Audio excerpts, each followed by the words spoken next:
ମାମାଲି କଣ ଖାଉଛ? ପୁଚିକି ମାମାଲି ଖାଇଲୁ ଦେଖିବା। ଏରେ ରେ ମାମାଲି କଣ ଖାଉଛୁ? ଏଇ ଖାଇଗଲା ରେ କଣ ଗୁପଚୁପୁ। ବର୍ତ୍ତମାନ ଆମର କାକୁଡି କଟା ଯାଉଛି ଗୁପଚୁପ ପାଇଁ। ଆପଣ ଦେଖ କାକୁଡି କାଟା ଯିବା ପରେ ଆଳୁଟାକୁ ଭଲ ଭାବେ ଚକଡା ଯାଉଛି। ଆଳୁଟାକୁ ମିକ୍ସ କରାଯାଉଛି। ୱାଓ ଆଳୁ ଚକଡା କେତେ ସୁନ୍ଦର ହେଇଛି। ବର୍ତ୍ତମାନ ଦେଖାଯାଉ ସିପୁ କଣ କରିଛି କେଜାଣି ନଖର ମଳି ପକେଇକି ଚକୁଡି ଦେଇଥାଇପାରେ। ବର୍ତ୍ତମାନ ଗୁପଚୁପ ରେଡି ହେଇଯାଇଛି। ଦେଖିପାରୁଥିବେ ଗୁପଚୁପ ପୁରା କ୍ରିସ୍ପି ଟାଇପ ର ହେଇଛି। ମାମାଲି ଇଏ କଣ? ହଁ ଗୁପଚୁପ।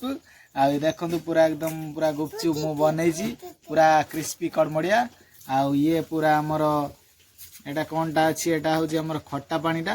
ୱାଓ ଖଟା ପାଣି ପୁରା ଏକଦମ ଲାଲ ପୁରା ଏକଦମ ପୁରା ତଡକା ବାଲା ଖଟା ପାଣି ଅଛି। ଆଉ ଏଟା ଆମର ହଉଛି ମିକ୍ସର ଫିକ୍ସର ପଡିକି ଆମର ମଟର ଫଟର ପଡିକି ଏଟା ପୁରା ରେଡି ହେଇଛି। ଦେଖିପାରୁଥିବେ ଲାଷ୍ଟ କୁ ଧଣିଆ ପଇଲା। ଏଟା କିଏ ବେ କଳା କହୁଛି ମୁଁ ଖାଇବି। ମାମାଲି ବସ। ମାମାଲି ଏ କଣ ହଉଛି? ଗୁପଚୁପ। ହଁ ଆଉ ଅଛି ଆହୁରି ଅଛି ଆହୁରି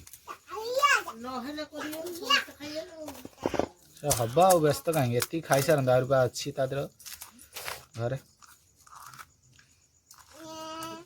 ବର୍ତ୍ତମାନ ଗୁପଚୁପରେ ଆଳୁଟା ଷ୍ଟଫିଂ ହଉଛି ମୁଁ ଦେଖିପାରୁଥିବେ।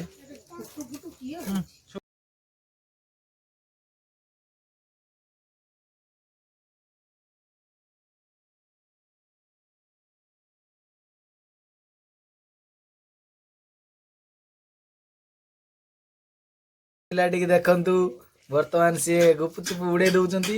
ଆଉ ଏପଟ ପିଲାଟିକି ବି ଦେଖନ୍ତୁ ବର୍ତ୍ତମାନ 5 ମିନିଟରେ ଏମାନେ ଗୁପଚୁପ ସଫା କରିଦଉଛନ୍ତି। ଇଏ କାଳି ପୁରା ଏକଦମ ଟାଣି ଦଉଛି। ଇଏ କାଳି ଟାଣି ଦଉଛି। ଇଏ ଟାଣି ଦଉଛି ଆଉ ଇଏ ବି ଟାଣି ଦଉଛି।